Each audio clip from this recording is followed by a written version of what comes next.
Zia orphanage trust মামলায় বেগম খালেদা জিয়া, তারেক রহমান সহ সবাই খালাস। প্রতিহিংসার বিচার হয়েছে পর্যবেক্ষণে আপিল বিভাগ।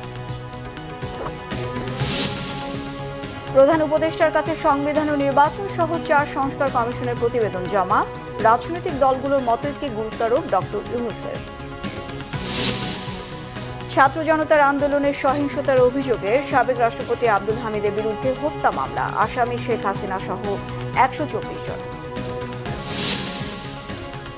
জুলাই বিপ্লবে গুলি করা পুলিশ সদস্যদের ভিডিও দেখে ধরা হচ্ছে, জানিয়েছেন স্বরাষ্ট্র উপদেষ্টা। বিতর্কিত সরকারি কর্মকর্তাদেরও ছাড় নয়। ক্রাউন সিমেন্ট সংবাদ শিরোনাম দেখছিলেন, এবার বিস্তারিত। জিয়া অরফানেজ ট্রাস্ট মামলায় বিএনপি চেয়ারপারসন বেগম খালেদা জিয়াকে খালাস দিয়েছে আপিল বিভাগ।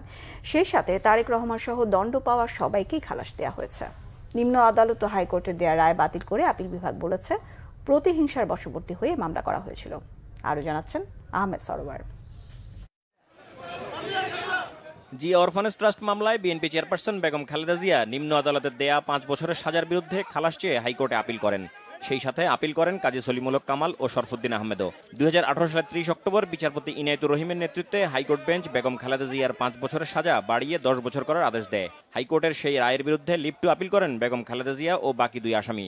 লিভ মঞ্জুর করে বেগম খালেদা জিয়ার সাজা স্থগিত করে আপিল বিভাগ।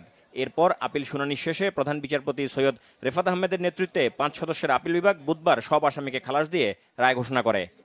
পুঙ্খানুপুঙ্খরূপে বিশ্লেষণ করে সমস্ত কিছু বিশ্লেষণ করে, সমস্ত এভিডেন্স বিশ্লেষণ করে সর্বসম্মতভাবে আজকে তারা জাজমেন্ট দিয়েছে।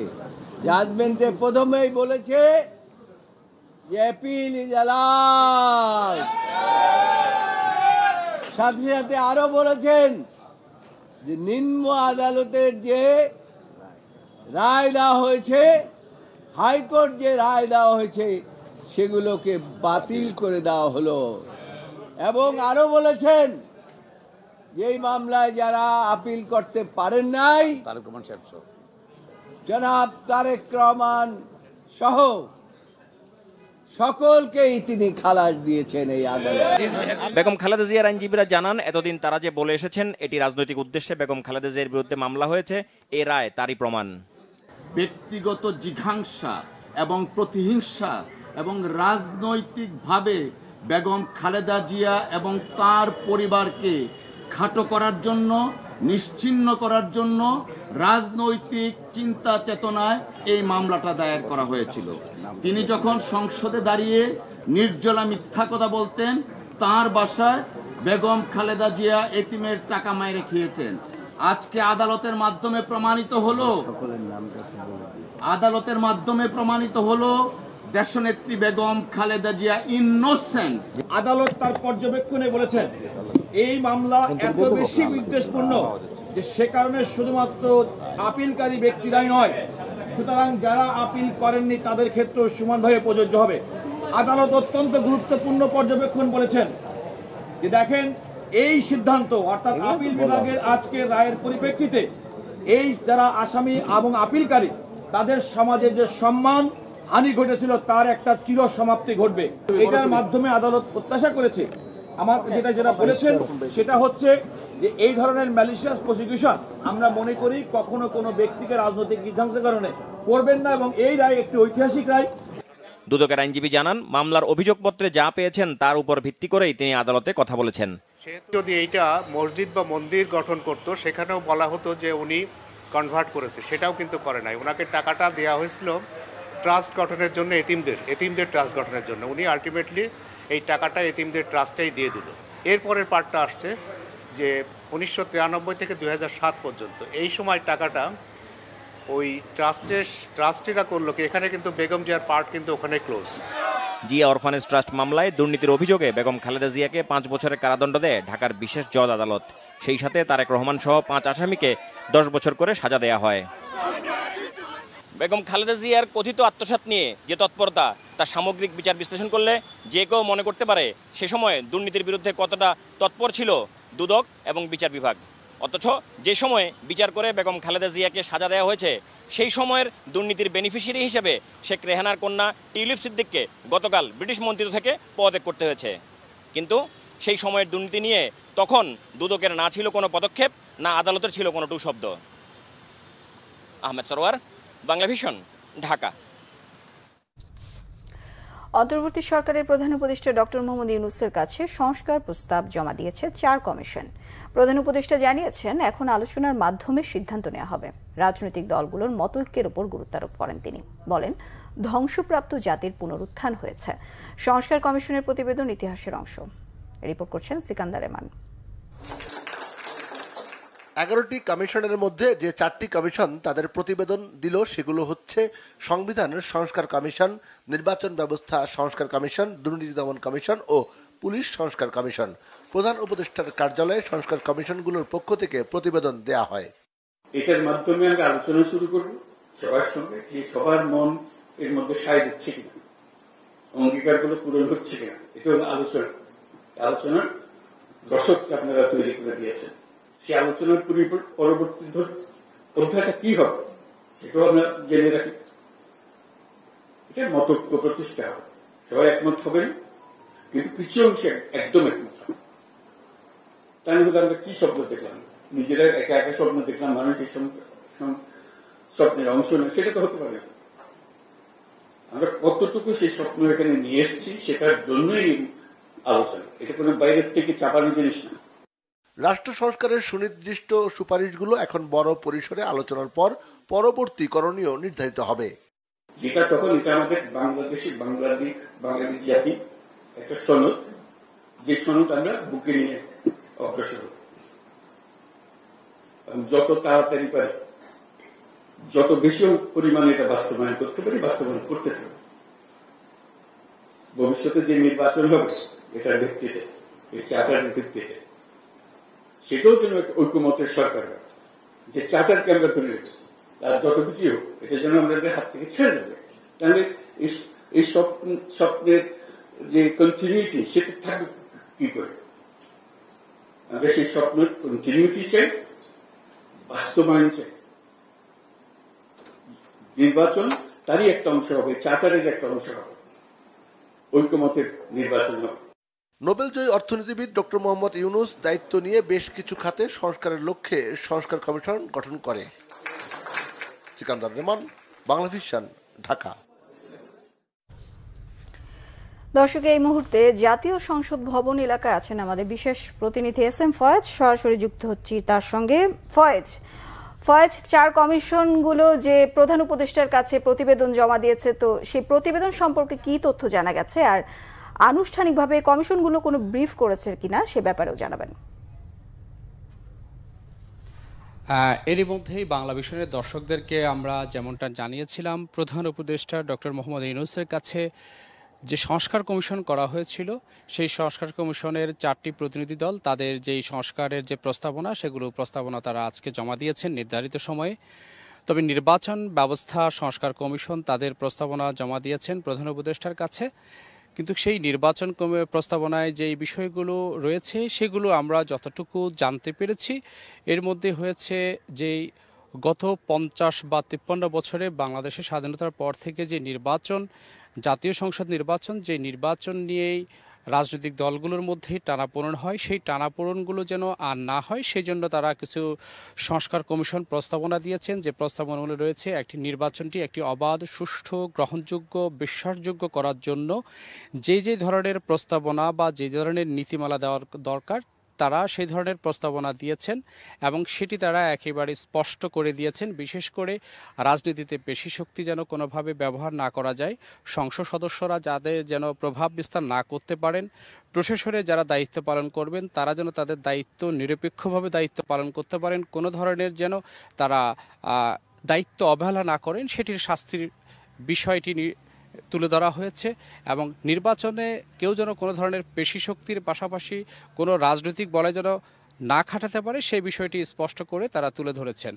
এখন নির্বাচন সংস্কার কমিশন তাদের যে প্রস্তাবনাগুলো তুলে ধরেছেন, নির্বাচনকে অবাধ, সুষ্ঠু নির্বাচন করার জন্য এবং স্থানীয় নির্বাচন থেকে শুরু করে জাতীয় নির্বাচন, সামনে যে জাতীয় নির্বাচন আসছে সেই নির্বাচনটি কিভাবে সুষ্ঠু গ্রহণযোগ্য করা যায় এবং এরপরে যারা সরকারে আসবেন বা তারপরে যে নির্বাচন হবে সেই নির্বাচনগুলো যেন সুষ্ঠু করা যায় সেজন্য প্রস্তাবনাগুলো দেওয়া হয়েছে।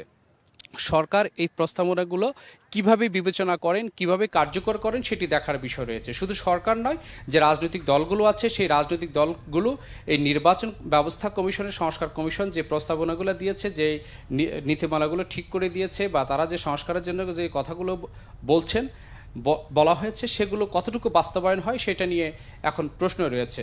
সংস্কার কমিশনের প্রধানের সাথে কথা বলেছিলাম, তিনি যেমনটা বলেছেন যে নির্বাচন একেবারে সুষ্ঠু নিরপেক্ষ, কোনো দলের পক্ষে নয়, নির্বাচন কমিশন যেন স্বাধীনভাবে নিরপেক্ষভাবে তাদের কাজ করতে পারে এবং মাঠ পর্যায় থেকে শুরু করে স্থানীয় পর্যায় থেকে শুরু করে সব পর্যায়ে যেন ব্যবস্থা যেন একেবারে ঠিক থাকে, যেন নির্বাচনে কোনো ধরনের সমস্যা না হয়। আরেকটি বিষয় গুরুত্বপূর্ণ রাখা হয়েছে, যেটি না ভোটের বিষয়টি তুলে ধরা হয়েছে এবং না বিষয়ের বিষয়টি হয়েছে সেটি কতটুকু বাস্তবায়ন হয় সেটি কিন্তু দেখার বিষয়। সব কিছু মিলিয়েই যে নির্বাচন সংস্কার কমিশন তাদের যে প্রস্তাবনাগুলো, তাদের যে নীতিমালা, তারা বিভিন্ন স্টেক হোল্ডারদের সাথে কথা বলেছেন, সাংবাদিকদের সাথে মত বিনিময় করেছেন, বিশেষজ্ঞদের সাথে কথা বলেছেন, সবার সাথে কথা বলে সমন্বয় করে যে একটি প্রস্তাবনা তৈরি করেছেন সেটি আজকে জমা দিয়েছেন। সেই প্রস্তাবনা নিয়ে বিকাল 5টায় আনুষ্ঠানিক সংবাদ সম্মেলন করবেন এবং সেখানে আমরা একেবারে খোলাসা করে জানাতে পারবো যে আসলে কি কি ফয়েজ, আপনি থাকুন সেখানে। আপনাকে ধন্যবাদ। দর্শক, জাতীয় সংসদ ভবন এলাকায় ছিলেন বিশেষ প্রতিনিধি এস.এম. ফয়েজ। ছাত্র জনতার আন্দোলনে হামলার অভিযোগে সাবেক রাষ্ট্রপতি আব্দুল হামিদের বিরুদ্ধে এই প্রথম মামলা হয়েছে। পাশাপাশি তার দুই ছেলে রেজওয়ান আহমেদ তৌফিক ও রাসেল আহমেদ তুহিনের বিরুদ্ধে মামলা হয়েছে। মামলায় আসামি করা হয়েছে শেখ হাসিনা সহ 124 জনকে। এই প্রথম কোনো মামলায় সাবেক রাষ্ট্রপতি আব্দুল হামিদকে আসামি করা হলো। মঙ্গলবার কিশোরগঞ্জ থানায় মামলাটি করেন বিএনপি কর্মী তহমুল ইসলাম মাজহারুল নামে এক যুবক। মামলায় আব্দুল হামিদকে 3 নম্বর আসামি করা হয়েছে। শেখ হাসিনা 1 নম্বর আসামি ও 2 নম্বরে আছেন শেখ রেহানা। রয়েছে সজীব ওয়াজেদ জয় এবং সাইমা ওয়াজেদের নামও। বাদী তহমুল ইসলাম জানান, আন্দোলনের সময় আহত হয়ে দীর্ঘদিন চিকিৎসা নেওয়ার পর এখন কিছুটা সুস্থ হয় তিনি মামলা করেছেন। মামলায় বলা হয়েছে, ছাত্র জনতার আন্দোলন দমনে দেশ বিদেশে অবস্থান করা আসামিরা সারা দেশে গণহত্যার পরিকল্পনা করেন। কিশোরগঞ্জে যাতে কোনো আন্দোলন না হতে পারে সেই নির্দেশনা দেন তারা। আন্দোলন দমাতে গণহত্যার নির্দেশনাও দেন। গেল বছরের 4 আগস্ট দুপুরে শহরের স্টেশন রোড এলাকায় ছাত্র জনতার মিছিলে হামলায় ও গুলিতে বাদী সহ অনেকে আহত হয়েছেন। জুলাই বিপ্লবে যেসব পুলিশ সদস্য গুলি করেছে ভিডিও দেখে শনাক্ত করে তাদের সবাইকে ধরা হচ্ছে, জানিয়েছেন স্বরাষ্ট্র উপদেষ্টা অবসরপ্রাপ্ত লেফটেন্যান্ট জেনারেল জাহাঙ্গীর আলম চৌধুরী। খিলগাঁওয়ে আনসার ও গ্রাম প্রতিরক্ষা বাহিনীর সদর দপ্তর পরিদর্শন শেষে সাংবাদিকদের তিনি এসব কথা বলেন। এ সময় স্বরাষ্ট্র উপদেষ্টা বলেন, আন্দোলনের ফুটেজ দেখে অনেক পুলিশ সদস্যকে গ্রেফতার করা হয়েছে, কাউকেই ছাড় দেওয়া হয়নি। গ্রেফতার কার্যক্রম বন্ধ নেই উল্লেখ করে তিনি বলেন, কেউ যেন পালিয়ে যেতে না পারে, নিয়মিত মনিটরিং চলছে। স্বরাষ্ট্র উপদেষ্টা আরও বলেন, আইনশৃঙ্খলা পরিস্থিতি স্থিতিশীল রাখতে ও নির্বাচনে আনসার ও গ্রাম প্রতিরক্ষা বাহিনীকে কাজে লাগাতে আরও দক্ষ করে গড়ে তোলা হচ্ছে। এর আগে সকালে আনসার সদর দপ্তরে গার্ড অব অনার দেওয়া হয় স্বরাষ্ট্র উপদেষ্টাকে।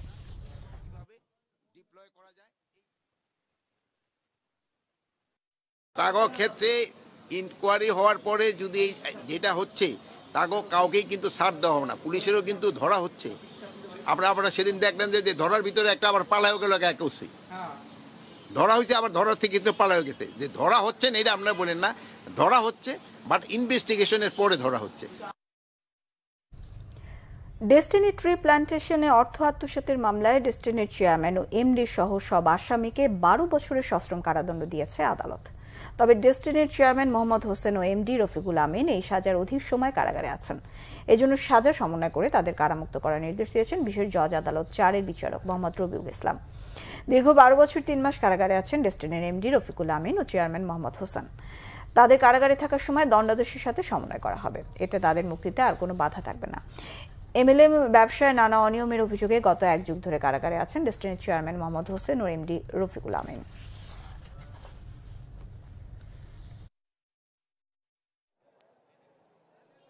ছাগলকাণ্ড নিয়ে আলোচিত জাতীয় রাজস্ব বোর্ড এনবিআর এর সাবেক সদস্য মতিউর রহমান ও তার স্ত্রী সাবেক উপজেলা চেয়ারম্যান লায়লা কানিজকে গ্রেফতার করা হয়েছে। মঙ্গলবার দিবাগত রাতে রাজধানীর ভাটারা এলাকা থেকে তাদের গ্রেফতার করে গোয়েন্দা পুলিশের একটি দল। তবে কোন মামলায় তাদের গ্রেফতার করা হয়েছে সে সম্পর্কে সুনির্দিষ্ট তথ্য জানাতে পারেনি ডিবি। যদিও এই দম্পতির বিরুদ্ধে একাধিক মামলা রয়েছে। সবশেষ গত 6 জানুয়ারি তাদের বিরুদ্ধে 3টি মামলা দায়ের করে দুদক। 124 কোটি টাকার অবৈধ সম্পদ অর্জন ও সম্পদের তথ্য গোপনের অভিযোগে মতিউর রহমান, তার প্রথম স্ত্রী লায়লা কানিজ ও ছেলে মেয়ের বিরুদ্ধে মামলাগুলো দায়ের করে দুর্নীতি দমন কমিশন দুদক। কোরবানির জন্য 15 লাখ টাকা দিয়ে একটি ছাগল কিনতে গিয়ে আলোচনায় আসেন মতিউরের ছেলে মুশফিকুর রহমান ইফাত। এসব আলোচনার মধ্যে একের পর এক বেরিয়ে আসতে থাকে মতিউর পরিবারের বিপুল বিত্ত বৈভবের চাঞ্চল্যকর তথ্য। পরে গত বছরের 4 জুন মতিউর ও তার পরিবারের সদস্যদের জ্ঞাত আয় বহির্ভূত সম্পদের অনুসন্ধানে নামে দুদক। জগন্নাথ বিশ্ববিদ্যালয়ের দ্বিতীয় ক্যাম্পাসের নির্মাণ কাজের দায়িত্ব সেনাবাহিনীকে দেওয়ার সিদ্ধান্ত নিয়েছে শিক্ষা মন্ত্রণালয়, জানিয়েছেন বিশ্ববিদ্যালয়টির উপাচার্য ডক্টর মোহাম্মদ রেজাউল করিম। সকালে বিশ্ববিদ্যালয়ের ভাষা শহীদ রফিক ভবনের সামনে শিক্ষার্থীদের সামনে ঘোষণা দেন উপাচার্য। জানান, সংশ্লিষ্ট সবার সঙ্গে আলোচনা করে যথাযথ প্রক্রিয়ায় সেনাবাহিনীকে দ্বিতীয় ক্যাম্পাসের কাজ হস্তান্তর করা হবে। এটা হবে একটি ইউনিক প্রকল্প। এটা কোন প্রক্রিয়া হবে তা নিয়ে একটা কমিটি কাজ করবে। এছাড়া আগামী রবিবার সেনাবাহিনীর একটি টিম কেরানীগঞ্জে জগন্নাথের দ্বিতীয় ক্যাম্পাস পরিদর্শনে যাবে বলে জানান উপাচার্য ডক্টর রেজাউল করিম। এ বিষয়ে আজকের মধ্যে শিক্ষা মন্ত্রণালয় থেকে লিখিত আকারে নির্দেশনা আসার কথা জানান উপাচার্য। সংবাদ শেষ করব ক্রাউন সিমের সংবাদ শিরোনামগুলো আরো একবার জানিয়ে। জিয়া অরফানেজ ট্রাস্ট মামলায় বেগম খালেদা জিয়া, তারেক রহমান সহ সবাই খালাস। প্রতিহিংসার বিচার হয়েছে পর্যবেক্ষণে আপিল বিভাগ। প্রধান উপদেষ্টার কাছে সংবিধান ও নির্বাচন সহ 4 সংস্কার কমিশনের প্রতিবেদন জমা। রাজনৈতিক দলগুলোর মতৈক্যের গুরুত্বারোপ ডক্টর ইউনূসের। ছাত্র জনতার আন্দোলনে সহিংসতার অভিযোগে সাবেক রাষ্ট্রপতি আব্দুল হামিদের বিরুদ্ধে হত্যা মামলা, আসামি শেখ হাসিনা সহ 124 জন। জুলাই বিপ্লবে গুলি করা পুলিশ সদস্যদের ভিডিও দেখে ধরা হচ্ছে, জানিয়েছেন স্বরাষ্ট্র উপদেষ্টা। বিতর্কিত সরকারি কর্মকর্তাদেরও ছাড় নয়। এই ছিল এখনকার মতো। পরের সংবাদ বিকেল 4টায়, 3টায় থাকছে নিউজ টপ 10। দেখার আমন্ত্রণ রইল। এছাড়া বাংলাদেশের সংবাদ সংশ্লিষ্ট অনুষ্ঠান দেখতে ভিজিট করুন www.bbnews24.com ও facebook.com/bangladesh news। সাবস্ক্রাইব করুন youtube.com/bangladesh news। সঙ্গে থাকায় ধন্যবাদ সবাইকে।